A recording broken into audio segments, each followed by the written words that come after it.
എല്ലാ തട്ടിപ്പ്, വെട്ടിപ്പ്, കുതികാൽ വെട്ടൽ, സ്വജനപക്ഷപാതം ഇതിനെല്ലാം PhD എടുത്തവന്മാരാണ് രാഷ്ട്രീയ കഴുതപ്പുലികൾ.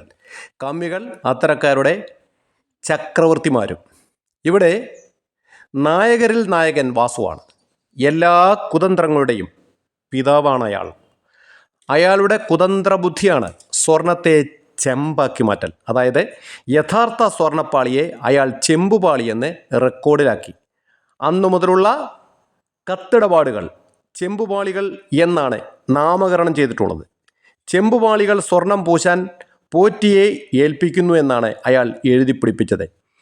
എല്ലാവരും ചേർന്നുള്ള തട്ടിപ്പാണിത്. അതുകൊണ്ടാണ് അന്ന് ഇത് തിരുത്തപ്പെടാതിരുന്നത്. കോടതിയിലെത്തുമ്പോൾ അവിടെ തെളിവുകളാണ് വെളിവാക്കപ്പെടേണ്ടത്.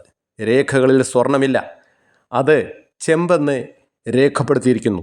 ഇവർ ചമ്പൽ കൊള്ളക്കാരെ വെല്ലുന്ന കൊള്ളക്കാർ. പപ്പൻ ഇതിൻ്റെ ഭാഗമാണ്. കുറുവാ സംഘം വെൽ പ്ലാൻഡ് ആണവർ. രേഖകളെല്ലാം നശിപ്പിച്ചിട്ടുണ്ടാവും. ആർക്കും പിടിക്കാൻ കഴിയാത്ത രീതിയിൽ കളവ് നടത്താൻ കഴിയുന്ന കഴിവേറുകളാണിവർ. അയ്യപ്പൻ്റെ വിഗ്രഹം ഉൾപ്പെടെ ഇവർ വിറ്റിട്ടുണ്ടാവും. താന്ത്രിക ഉൾപ്പെടെ ഇതിൽ ഭാഗഭാക്കാണ്. സ്വർണം വാങ്ങിയ ഗോവർദ്ധൻ്റെ കട്ടച്ചങ്കുകളാണ് ഈ മാഫിയ സംഘം. അയ്യപ്പ, നീ തന്നെ നിന്നെ കാത്തോളൂ.